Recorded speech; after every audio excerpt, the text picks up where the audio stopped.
E mais uma vez, seja muito bem-vindo. Nós estamos ao vivo.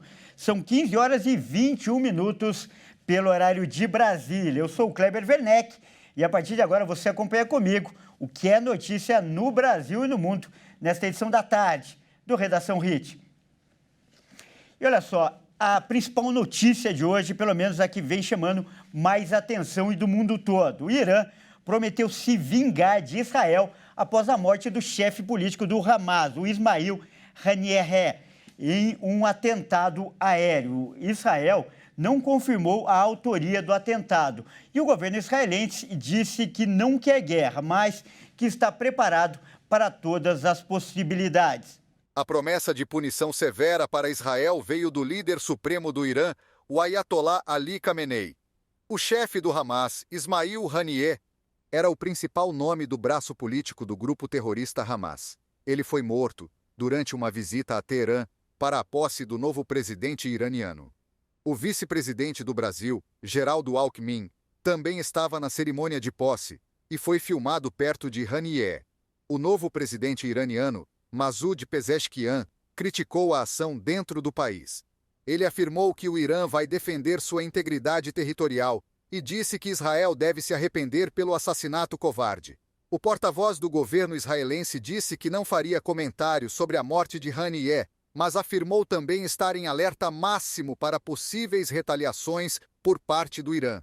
O ministro da Defesa, Yoav Gallant, declarou que Israel não quer guerra, mas que estariam preparados para todas as possibilidades. Os governos dos territórios palestinos, a faixa de Gaza e a Cisjordânia anunciaram uma greve geral, e o governo iraniano declarou luto de 3 dias por conta da morte de Haniyeh. Egito e Turquia também acusaram Israel pelo assassinato. O governo egípcio disse, em comunicado, que o caso complica as negociações por um acordo de cessar-fogo na faixa de Gaza, que o Egito participa como negociador ao lado do Catar e dos Estados Unidos. O governo do Irã vai realizar um funeral do chefe do Hamas nesta quinta-feira. No dia seguinte, o corpo de Haniyeh será enterrado em Doha, no Catar, onde ele vivia. E olha só, o Ministério das Relações Exteriores divulgou uma nota que condenou veementemente o assassinato do chefe do grupo terrorista Hamas, Ismail Haniyeh. E o Itamaraty disse que o Brasil repudia o flagrante desrespeito à soberania e à integridade territorial do Irã, em clara violação aos princípios da Carta das Nações Unidas, e reafirma que atos de violência de qualquer motivação não contribuem para a busca da estabilidade e a paz duradoura no Oriente Médio. E olha só, para falar mais sobre esse assunto, nós vamos agora conversar com um especialista. O nosso convidado é o professor Carlo Cauti, ele que é especialista em relações internacionais. Olá, professor. Boa tarde, seja muito bem-vindo ao nosso jornal. Olá, muito boa tarde, é um prazer estar com vocês. Olha, professor, e as últimas notícias que a gente tinha lá do Oriente Médio davam conta, de que as negociações para um cessar-fogo em Gaza vinham acontecendo e pareciam até estar evoluindo. Esses ataques recentes te surpreendem? Na verdade, em Gaza não havia negociações concretas em andamento. A gente considera que Israel estava levando adiante a operação militar contra o Hamas, que lembramos é um grupo terrorista que está instalado na faixa de Gaza.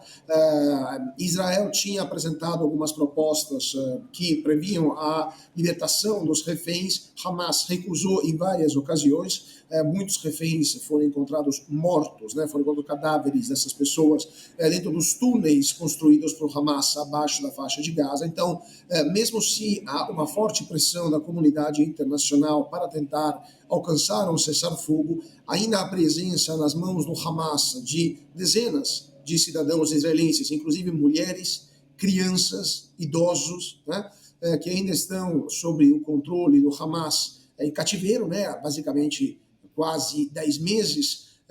Isso impede qualquer tipo de negociação de paz concreta. Agora, a Ismail Haniyeh sempre foi um alvo de Israel. Israel sempre disse, desde o primeiro dia esse conflito começou, e lembramos, esse conflito começou por causa do Hamas, por causa do ataque do 7 de outubro do ano passado, perpetrado pelo Hamas contra a população civil israelense, um ato de crime contra a humanidade, um ato de terrorismo. Israel sempre disse que o seu objetivo, após entrar nessa guerra, era a eliminação de todos os líderes do Hamas, o fim do Hamas como grupo terrorista, como organização terrorista. Então Israel simplesmente está levando adiante aquilo que prometeu. Olha, e o que a morte do Ismail Haniyeh significa? Qual a importância dele para o Hamas e também para o Irã, por que não dizer para o Oriente Médio? Haniyeh era o líder político do Hamas. Hamas se divide em duas frentes, duas partes. Uma parte que é a ala política, encabeçada por Haniyeh, e uma ala que é a ala militar, muito mais presente, por exemplo, na faixa de Gaza. Haniyeh não morava em Gaza já há vários anos, e morava no Catar. Ele se deslocava em várias localidades do Oriente Médio, por exemplo, na Turquia, no próprio Irã. Ele foi o responsável para reatar os laços com o Bashar al-Assad, por exemplo, nos últimos anos. Lembrando que Hamas se posicionou contra o regime de Bashar al-Assad. No começo, Hamas se posicionou a favor dos rebeldes islamistas, rebeldes tão extremistas que eram contra o regime do Bashar al-Assad.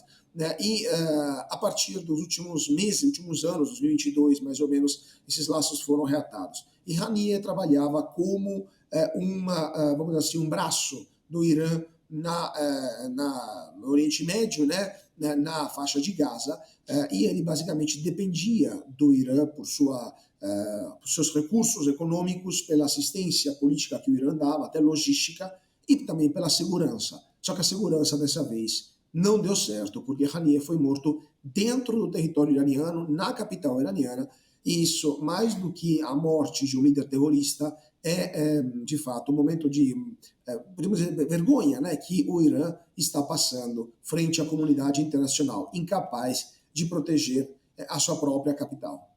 Olha, e é bom a gente lembrar também que foram 2 ataques em menos de 24 horas contra os comandantes do Hezbollah e do Hamas, como você descreveu muito bem aí agora. Israel não assumiu, pelo menos oficialmente, a autoria dessas ações, mas muitos especialistas acreditam que esses ataques são um sinal claro do governo israelense para a região. Qual é a sua avaliação em relação à postura de Israel? Tradicionalmente, o governo israelense não reivindica esse tipo de operações. Em geral, Israel, por exemplo, não reivindica nem o fato de ter uma arma nuclear à disposição. Sabemos que Israel tem várias bombas atômicas, mas nunca declarou isso oficialmente. Então, faz parte da tradição política israelense, nenhuma novidade.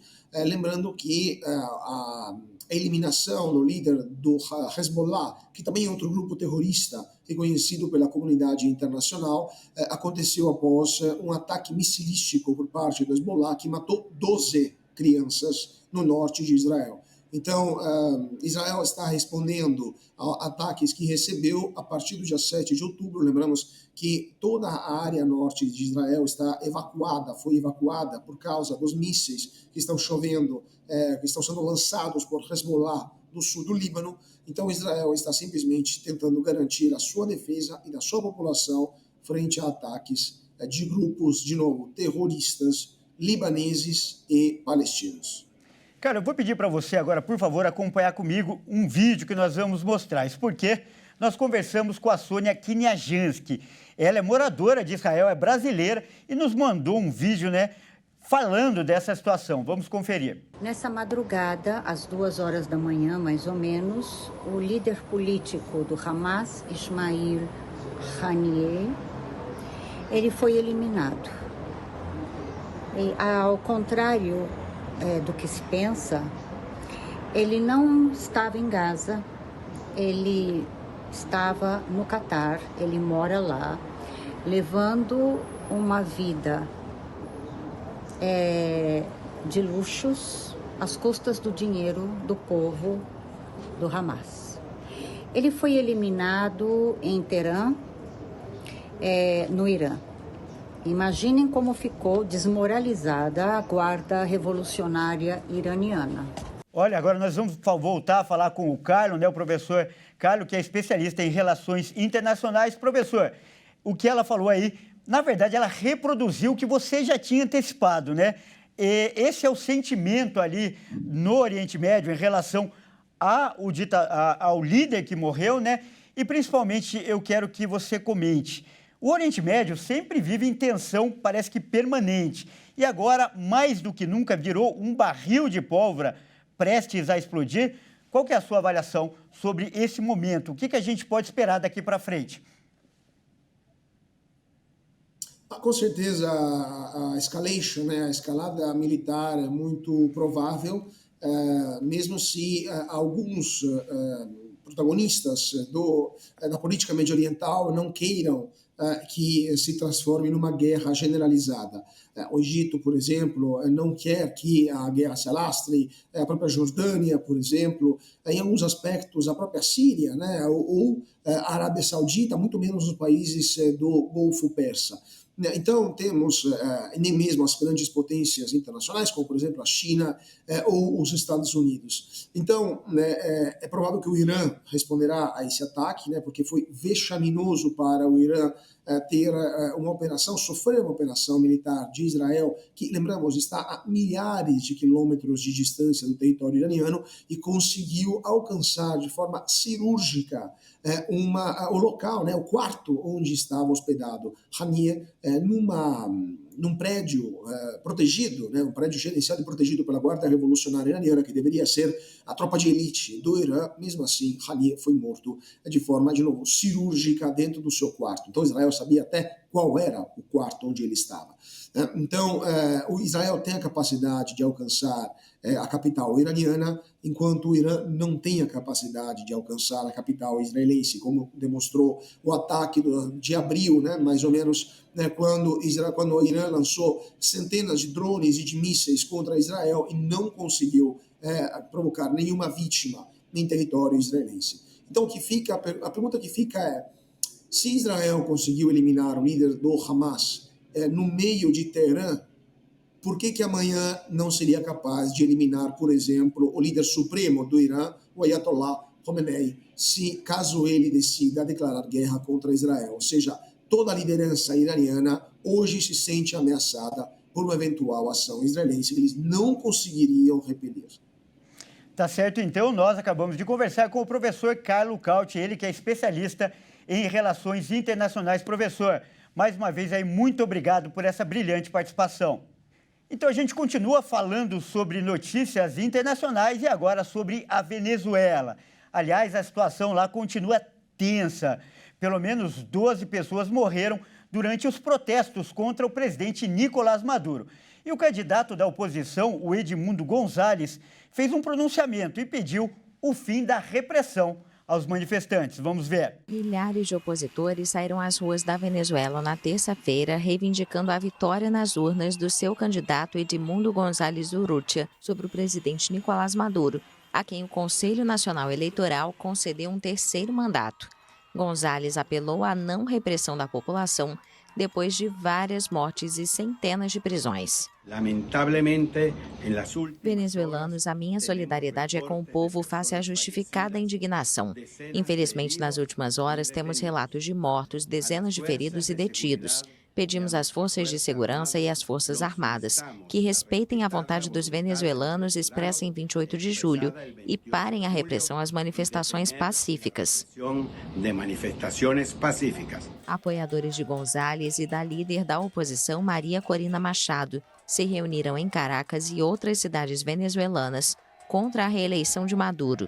Machado afirma ter em sua posse cópias de 84% dos registros de contagem de votos que comprovam a suposta fraude e publicou os documentos em um site, enquanto a comunidade internacional pressiona por uma contagem de votos transparente. Exercitamos a soberania popular em condições adversas e, assim como vamos cobrar, vamos defender cada voto e vamos fazê-los reconhecer o que o mundo todo já sabe. Edmundo González Urrutia é nosso presidente.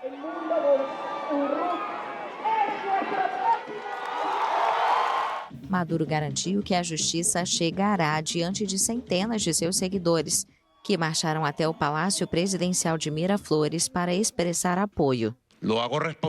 Eu responsabilizo o senhor González Urrutia por tudo o que está acontecendo na Venezuela, pela violência criminosa, pelos criminosos, pelos feridos, pelos mortos, pela destruição. Vocês serão os responsáveis diretos, Urrutia e Machado. A justiça vai chegar. Na Venezuela tem que haver justiça, porque não pode acontecer de novo essas coisas que atacam o povo. As Forças Armadas aderiram à tese de Maduro de golpe contra o governo.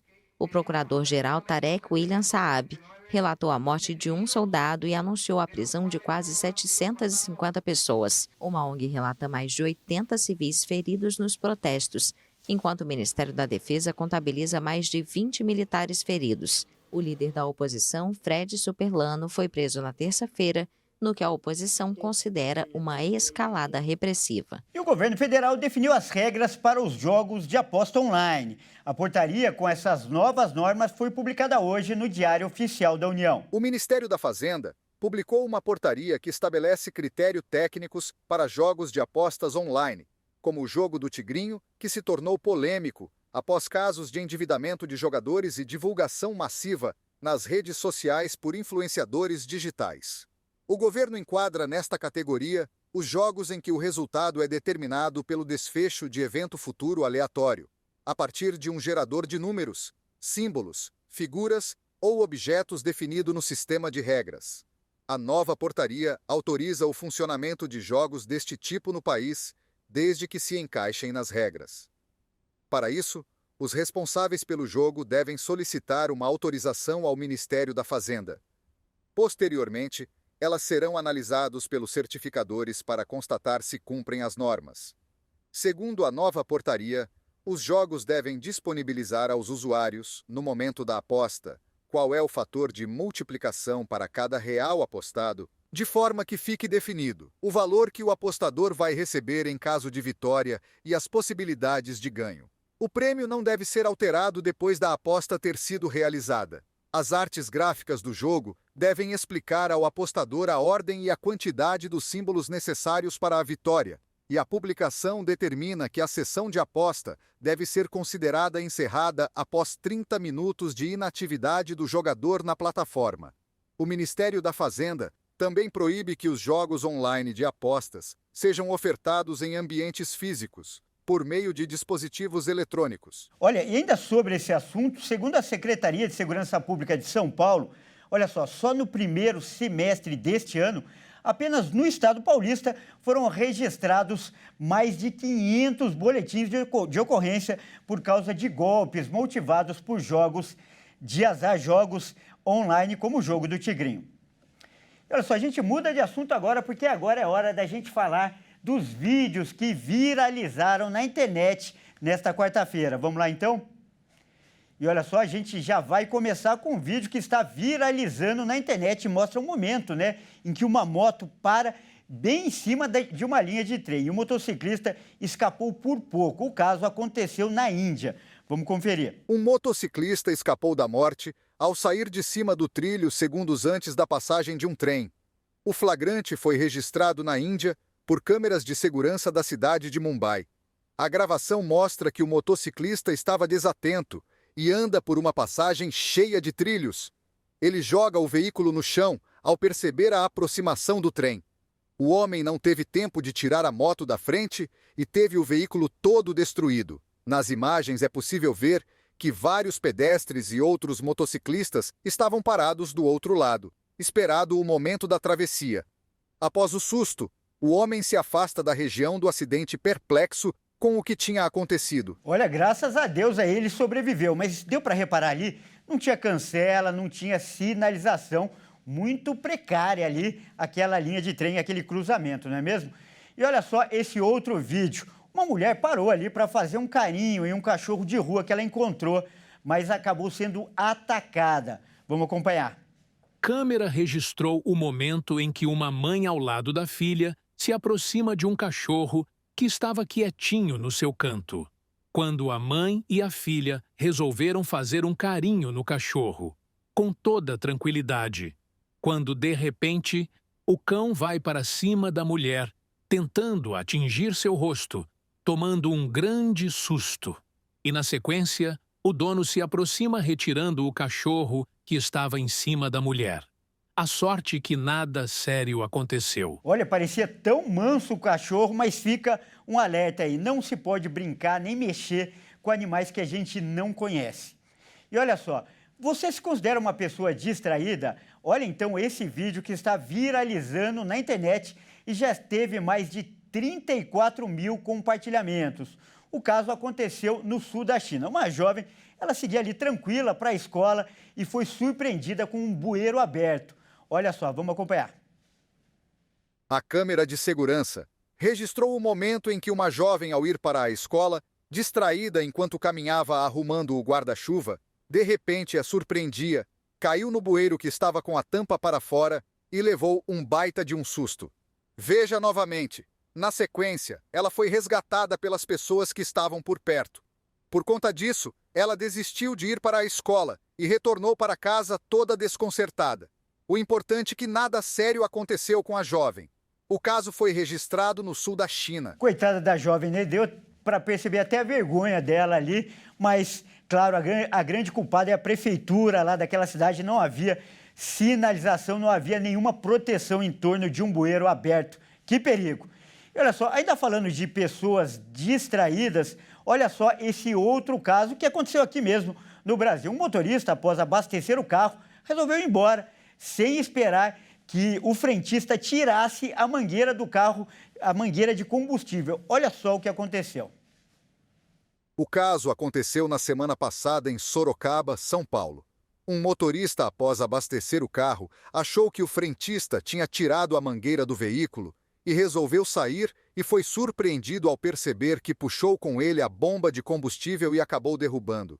E, na sequência, um princípio de incêndio acabou acontecendo, mas graças à rapidez dos frentistas, o fogo logo foi controlado, evitando uma tragédia. Agora o motorista terá que se preocupar com o prejuízo financeiro que deixou ao posto de gasolina. Nossa, que distração e que prejuízo, não é mesmo? Bom, eu mudo de assunto agora para falar que uma operação realizada no Mato Grosso do Sul prendeu o líder de uma quadrilha hacker. O grupo invadia contas de empresas de aviação e emitia passagens com milhas de clientes. Vamos entender melhor como isso acontecia com a repórter Fabiane Dorta. Boa tarde, Fabiane. Boa tarde, Kleber. Boa tarde a todos que estão conosco. A Operação Destino Final foi deflagrada hoje pela Delegacia de Repressão aos Crimes Cibernéticos aqui de Mato Grosso do Sul. Foram cumpridos em Campo Grande, a capital, 2 mandados de busca e apreensão, incluindo de bens valiosos, bloqueios de contas e sequestro de carros de luxo, além de cumprido um mandado de prisão preventiva contra um homem que seria o principal líder de uma associação cybercriminosa que tem base aqui no estado. A operação ainda teve apoio de uma aeronave que levou o preso até o Distrito Federal, onde ele teria feito centenas de vítimas, entre elas muitos parlamentares que não tiveram os nomes divulgados. Isso porque, para o exercício da função, os políticos recebem verbas para fazer viagens oficiais e acabam acumulando pontos em programas de milhagens, ou seja, alvos característicos desse grupo criminoso. De acordo com as investigações, a organização era formada por hackers acusados de invadir contas de agências de turismo e de programas de pontuação por milhas de pessoas físicas. Eles emitiam bilhetes para trechos premium na alternativa conhecida como passagens de desistência, ou seja, cuja viagem aconteceria em no máximo 3 dias, para que as companhias não percebessem o golpe e acabassem cancelando as passagens. Durante a operação, foram coletadas evidências virtuais em equipamentos de informática que serão periciados pelo Instituto de Criminalística para identificar o método utilizado pelos hackers para essa invasão. Além do uso de cartões de crédito falsificados, a suspeita de emissão de passagens para pessoas ligadas ao narcotráfico e lavagem de dinheiro patrocinando um time de vôlei. Os envolvidos são acusados ainda de práticas como associação criminosa, invasão de dispositivos informáticos, falsidade ideológica, furto qualificado pela fraude cibernética, estelionato mediante fraude eletrônica e lavagem de capitais. É com você, Kleber. Obrigado, Fabiane. E olha só, parabéns aí pela polícia por essa atuação. E a gente muda de assunto agora para falar de alimentos. Presta atenção agora nesse alerta importante que eu vou fazer aí para você que me assiste. Olha só, um levantamento internacional identificou os alimentos com mais fraudes no mundo. E nessa lista estão leite, azeite de oliva, né, mel, carne e temperos. Esses são alguns dos produtos mais adulterados. Vamos ver. A Agência Regulatória dos Estados Unidos estima que 1% de todos os alimentos produzidos no mundo sofram algum tipo de fraude, o que gera prejuízos estimados em 40 bilhões de dólares, ou mais de 200 bilhões de reais todos os anos. 46% dos produtos adulterados também representam riscos em termos de saúde pública, se uma pessoa consome um produto que leva um item que é alérgico na composição. Um levantamento publicado neste ano analisou mais de 15 mil registros públicos sobre o assunto, identificados entre os anos de 1980 e 2022.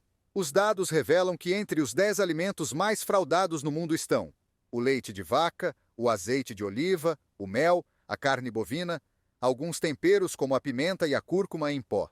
O Ministério da Agricultura e Pecuária do Brasil também participou, com levantamento das adulterações mais encontradas no país em anos recentes.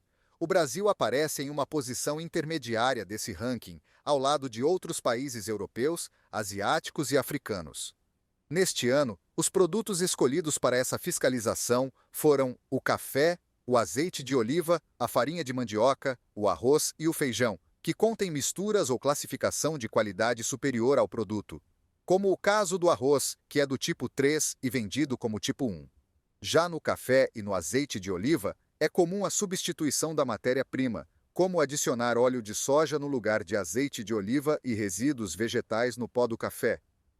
Buscar os selos de inspeção ou fiscalização é uma das maneiras do consumidor evitar de ser enganado na hora da compra. Vamos falar de economia agora e com uma boa notícia. O Brasil tem o menor número de desempregados em 10 anos para o trimestre encerrado em junho. Segundo a PNAD contínua, o total de trabalhadores do país bateu um novo recorde. Vamos ver. A taxa de desemprego no Brasil recuou e chegou a 6,9% no trimestre encerrado em junho, uma queda de 0,2 ponto percentual em relação ao trimestre encerrado em maio. O resultado é o menor para o período desde 2014. Os dados são da PNAD contínua, a Pesquisa Nacional por Amostra de Domicílios, divulgada pelo IBGE. A pesquisa mostra que 7,5 milhões de brasileiros não ocupam uma vaga de trabalho, o menor número de pessoas em busca de trabalho desde o trimestre encerrado em fevereiro de 2015. A população desocupada diminuiu no trimestre 12,5% e no ano 12,8%.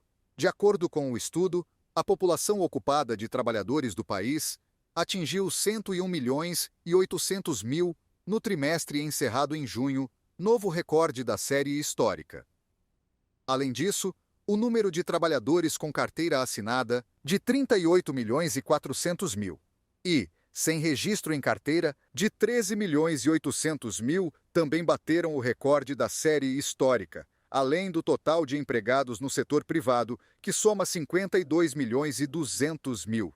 Já a população fora da força de trabalho não mostrou variações significativas em nenhuma das duas comparações, permanecendo em 66.700.000. E agora é hora de falar de Jogos de Paris no nosso Momento Olímpico.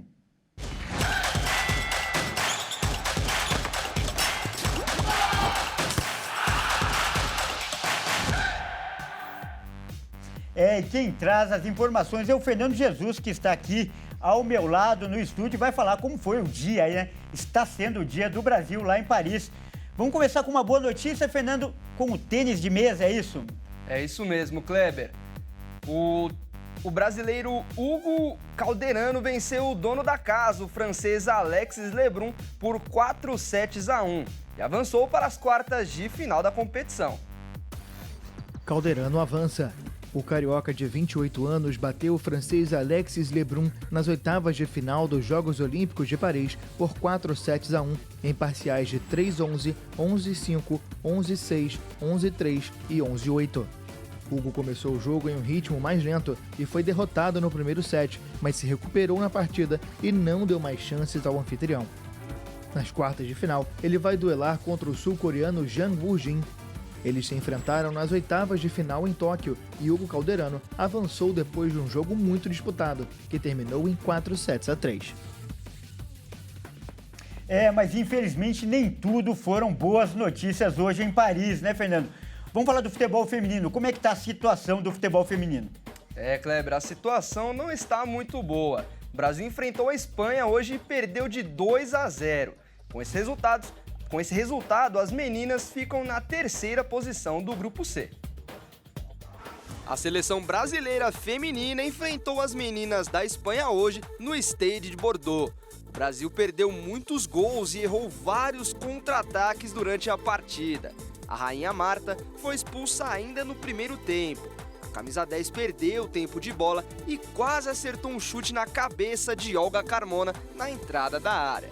A maior parte do jogo foi dominado pela Espanha. Na segunda etapa da partida, a Espanha continuou pressionando a defesa brasileira. Depois de um cruzamento desviado por Adriana, a atacante Atena estufou a rede e desempatou a partida. 1-0 para a Espanha. As brasileiras ainda foram ao ataque e arriscaram chutes de fora da área para tentar o empate, mas não adiantou. E para piorar a situação das brasileiras, a arbitragem deu 16 minutos de acréscimos. E no final, Alexia Putellas arriscou um chute da entrada da área e acertou o canto esquerdo da goleira Lorena. A bola ainda chegou a bater na trave antes de entrar. Placar final, 2-0 para a Espanha. Kleber, e para as brasileiras se classificarem, a seleção brasileira precisa torcer contra a Austrália e contra o Canadá, que joga mais tarde. Nesse momento, os Estados Unidos estão ganhando de 2-0 da Austrália, o que é uma boa notícia para nós. Vamos continuar torcendo, então, enquanto houver esperança, nós estamos na torcida. E o vôlei masculino, como é que foi? Kleber, no vôlei também não temos boas notícias. A seleção de vôlei masculina enfrentou a Polônia hoje e perdeu por 3-2. Mesmo com a derrota, os brasileiros comemoraram o bom desempenho em quadra. Dura derrota do Brasil.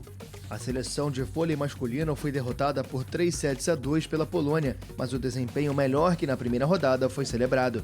Depois de uma estreia ruim contra a Itália, o time comandado por Bernardinho entrou pressionado contra os poloneses, que eliminaram o Brasil nas quartas de final da última edição da Liga das Nações de Vôlei.